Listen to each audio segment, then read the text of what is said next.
পৃথিবীতে আসার পর থেকে অনেক কিছু শিখলাম। ছোট থেকে বড় হলাম, বন্ধু বান্ধব, আত্মীয় স্বজন, মা বাবা, ভাই বোন সবাইকে নিয়ে জীবন যাপন করার মধ্য থেকে অনেক কিছু শিখে গেলাম। পৃথিবীতে আপন বলতে কেউ নাই। পৃথিবীতে আল্লাহ যে উদ্দেশ্য পাঠাইছেন শুধু বান্দার ইবাদত করার জন্য।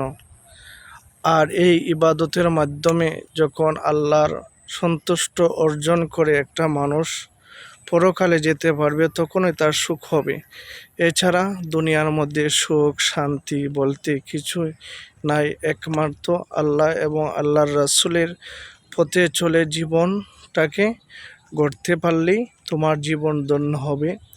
মরিলে হাসিবে তুমি, কাশ দিবে ভুবন।